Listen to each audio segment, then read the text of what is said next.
Olá, pessoal. Estamos abrindo uma live nesse momento. Vamos aguardar um pouco enquanto o pessoal entra, porque hoje a gente tem uma coisa importante para falar. Hoje a gente vai dar uma comentada básica sobre a importância da densidade urinária, né, na avaliação do exame físico da urina, da urinálise. Né? É um parâmetro, talvez um dos parâmetros mais importantes da urinálise quando a gente está falando sobre doenças, né, que vão afetar a osmolaridade da urina, a densidade da urina. Né? Então é muito importante nós sabermos que, primeiramente, o peso da densidade urinária nesse exame é extremamente valiosa para o clínico que quer interpretar, o clínico que quer diagnosticar mais precocemente uma doença renal crônica, certo? Então é importante vocês saberem qual é o valor diagnóstico de uma densidade urinária realizada da forma correta e interpretada da forma correta. Então, a densidade urinária, por mais que nós tenhamos hoje até equipamentos que realizem parte do processo da urinálise,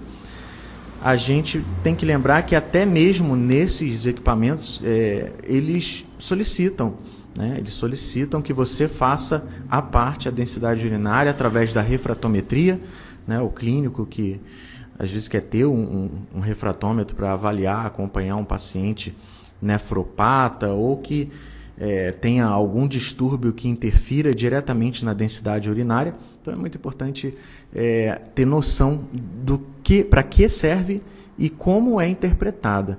Então vou falar basicamente aqui, gente, eu não vou me aprofundar tanto, e lembrando que hoje é o último dia do curso, né, das matrículas para o curso da urinálise completa.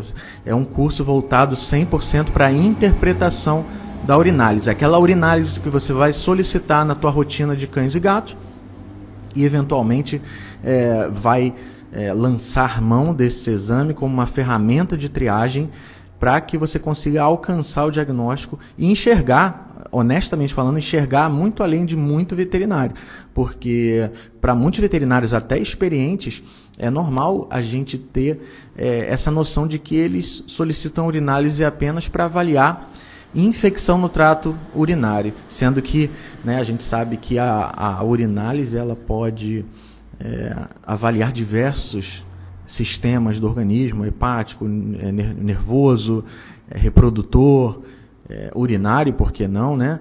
Do trato urinário inferior, enfim, a gente tem vários segmentos que podem ser avaliados, inclusive distúrbios endócrinos. Então é muito importante essa primeira consideração. Agora, voltando para a densidade urinária, uma coisa super importante é que a densidade urinária ela pode servir principalmente para cão como um marcador de diagnóstico precoce de doença renal crônica. Porque o que acontece? Antes da gente ter elevação de ureia e creatinina, né, em torno aí de perda renal de 2/3, né, a gente começa no paciente canino a apresentar uma dificuldade de concentração urinária antes da elevação de ureia e creatinina. Então, o que acontece? Antes de você perder 75% da função renal, você tem um outro marcador que pode ser interessante para te alertar que aquele animal não está com uma capacidade de concentração urinária adequada. E isso a gente conta lá mais ou menos em torno de 1/3 da perda de função renal. Ou seja, antes de você ter uma azotemia, você pode ter no paciente canino, principalmente, a condição de identificar uma falha na capacidade de concentração urinária. Né? Ah, mas João, o que você está querendo dizer? Bom, pessoal, a gente, acompanhando um paciente, fazendo a urinálise desse paciente, nós podemos ter a chance de encontrar valores específicos de densidade urinária que podem sugerir falha na função renal, que seria aquele intervalo de osmolaridade ou densidade que a gente chama de intervalo de isostenúria. né? O que é isostenúria? É quando você tem uma urina com a densidade semelhante à do plasma. O que isso quer dizer, né? Quer dizer que assim que o plasma foi filtrado lá no glomérulo, ele passou pelos túbulos, né? Passou pela alça de Henle, passou pelos tubos coletores e não alterou sua densidade. E a gente sabe que a função do rim, né, função tubular, é concentrar ou diluir urina. Então fica a primeira mensagem. Não é basicamente um raciocínio muito intuitivo. Por quê? Você pensa, quanto menor a densidade, então pior o estado do animal ou maior a chance dele ter uma doença renal crônica. Não é assim que funciona. Você tem lá uma hiperestenúria, você tem uma isostenúria, que é esse intervalo onde você tem uma urina com a densidade semelhante à do plasma, e você tem a hipostenúria, que é causada por outros distúrbios que às vezes não tem nada a ver com o rim, tá? Então, diluir ou concentrar é a função renal. O problema é quando não dilui nem concentra, que é aquele caso isostenúrico, né? Então, até para se vocês quiserem anotar, gravem esse intervalo, porque ele é importante, que é a densidade entre 1,008 e 1,012, tá? Porque essa geralmente é a osmolaridade do plasma.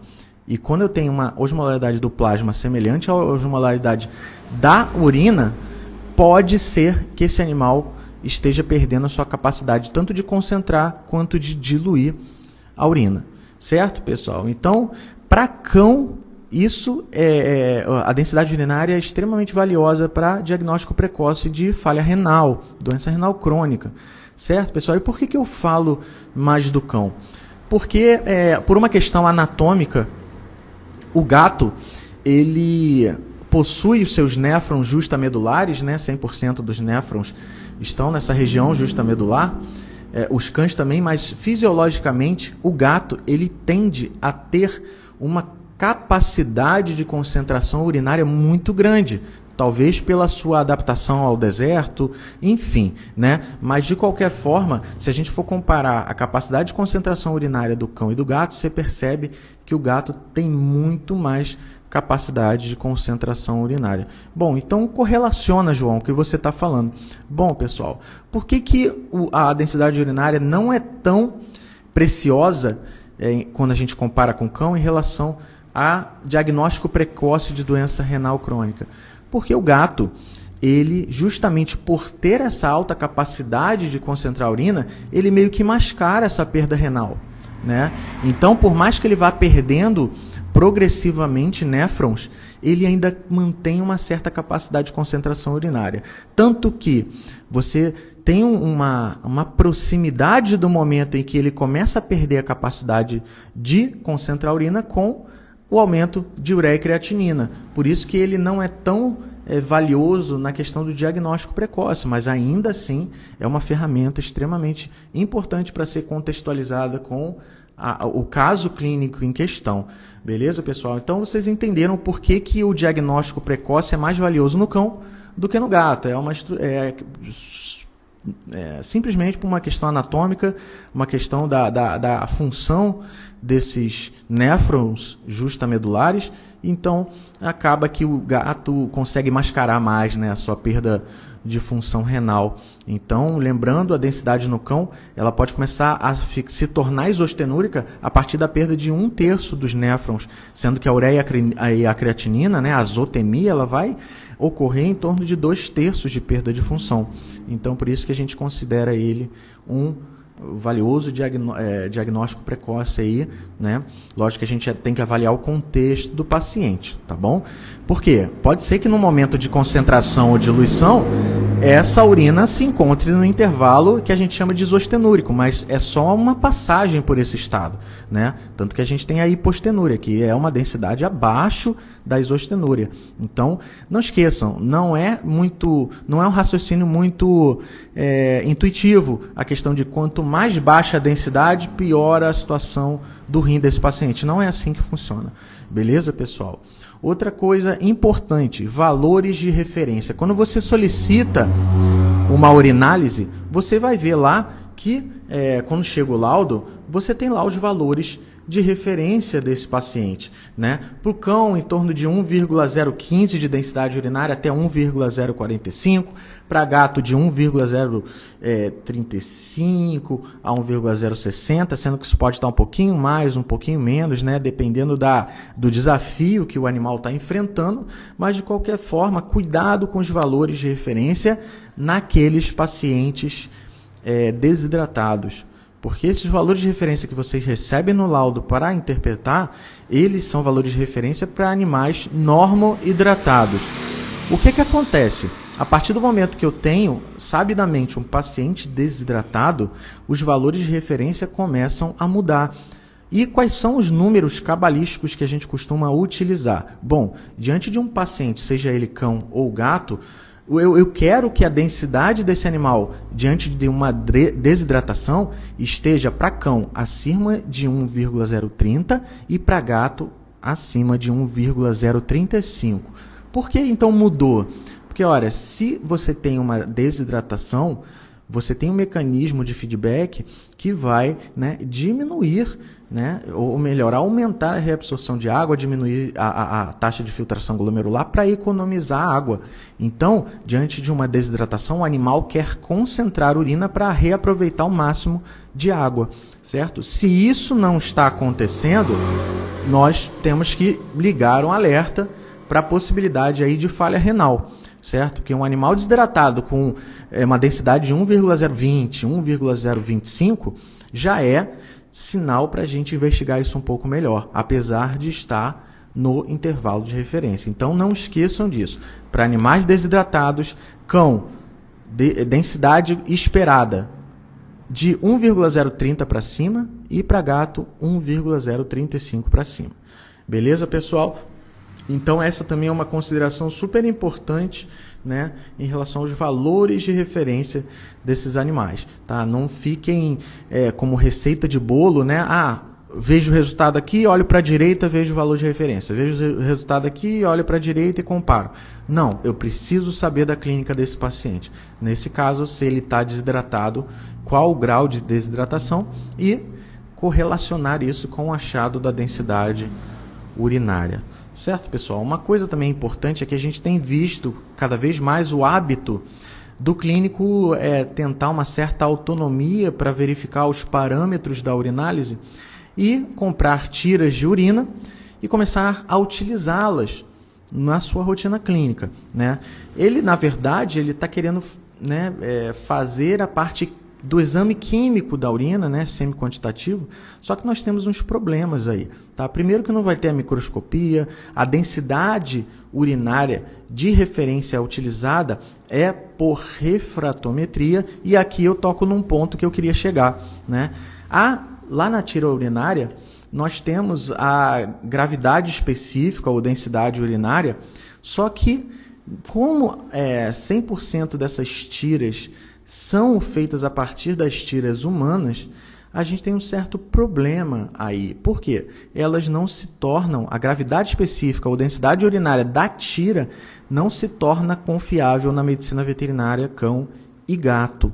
Beleza? Então, é muito mais confiável você utilizar a refratometria, né, do que simplesmente mergulhar a urina numa tira e tentar, né, correlacionar com o teu paciente, né? Então, e isso eu só estou falando da densidade urinária, tá? Nós temos outros parâmetros que não podem ser considerados na medicina veterinária por uma questão de falso positivo e falso negativo, certo, pessoal? Então, é muito importante que a densidade urinária seja, primeiro, solicitada, e para você solicitar a densidade urinária, é claro que você precisa solicitar uma urinálise, certo? Porque além da densidade, você tem tantos outros parâmetros, como o resto do exame físico, o exame químico, a avaliação de sedimentoscopia, mas em relação à densidade, são essas considerações. Então, resumindo para vocês, primeiro, densidade urinária é um dos parâmetros mais importantes da urinálise. Segundo, é considerado um marcador precoce, tá? Principalmente para cães em relação à função renal, tá? Nem todo valor de referência cabe para o teu paciente, principalmente se ele está desidratado. A gente começa a olhar com outra perspectiva, certo? E não confiem nos valores obtidos por tira de urina, onde você vai ter lá gravidade específica ou densidade urinária. Não é assim que nós liberamos o resultado, tá? Esses valores de referência são baseados na metodologia de refratometria. Certo, pessoal? Então, esse foi um resumão muito superficial da densidade urinária. A gente sabe que tem bastante coisa para a gente esmiuçar, né? E isso a gente só está falando da densidade urinária. E meu grande objetivo dessa semana é promover, pessoal, esse curso que é extremamente voltado para a interpretação. E aí, o meu público eu almejo é o clínico veterinário que trabalha na rotina de cães e gatos, porque eu não estou aqui ensinando como fazer urinálise, tá? Isso é questão do patologista clínico. Agora, se o patologista clínico também quer aprimorar a interpretação de exame laboratorial, certo, ele está no lugar certo, mas se ele quer aprender a fazer tecnicamente, não é esse lugar. O Labin Classroom, o Interpreta Vet, ele é voltado para 100% de interpretação de exames laboratoriais. E eu estou insistindo para que vocês, né, pelo menos deem uma olhada no cronograma do curso, o que vocês vão ter, né, de benefícios, aproveitando aí, falando até da questão financeira por conta do mês do médico veterinário, eu estou propondo, né, e oferecendo essa oportunidade para que vocês, né, tenham essa possibilidade de destravar mesmo, quando vocês pegam um laudo e até para solicitar, né? Porque às vezes o veterinário, ele não solicita porque ele não sabe o que esperar daquele exame. Então, é muito mais difícil você pedir alguma coisa e essa coisa você não saber muito bem o que lidar, como lidar com ela, né? Então, nesse curso você vai aprender a por que solicitar uma urinálise que vai muito além do sistema urinário e renal, né?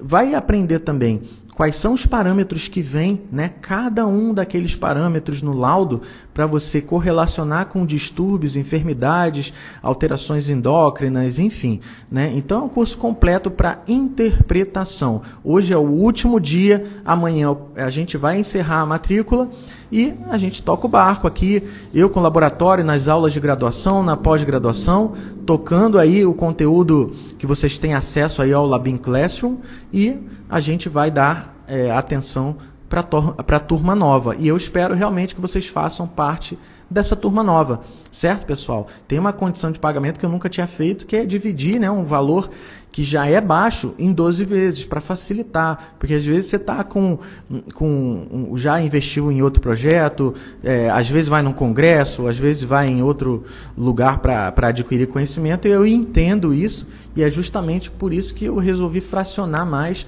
né, esse pagamento, porque não é exatamente o meu ganha-pão, né? Eu estou aqui no laboratório, que realmente é o meu ganha-pão, estou lá na faculdade, estou lá nas pós-graduações, nas instituições, né, particulares, lá na UFAP, lá na Anclivepa, e é isso que toca a minha vida. O que eu quero fazer aqui é algo a mais, né? Vocês podem perceber pelo Labin Classroom, a página do Instagram é conteúdo 100% gratuito, cujo meu objetivo é disseminar, né, a questão da importância da interpretação dos exames laboratoriais, justamente porque 70% das decisões clínicas são de fato baseados nos exames. Então, minha função é realmente essa, né? Trazer o clínico para perto da interpretação dos exames, saber o que pedir, saber o que esperar de um exame. Nesse caso, estou falando da urinálise, mas a gente tem um campo aí e ele é muito próximo da clínica, né? Só vocês olharem ao redor aí, se vocês já estão no trabalho, no estágio, que todo dia, todo santo dia, você tem uma solicitação de exame laboratorial, seja ela urina, seja ela para hemograma, seja ela para avaliação de parâmetros bioquímicos, etc. Então, a função dessa página é realmente fazer com que o clínico destrave e perca o medo, essa insegurança de exame laboratorial, sendo que ele lida com isso diariamente. Deve ser extremamente frustrante você ter lá o conhecimento em clínica, em exame físico, em anamnese, e aí você tem um conhecimento deficiente na questão de interpretação de exames, e é como se fosse uma banqueta de 3 pernas, né?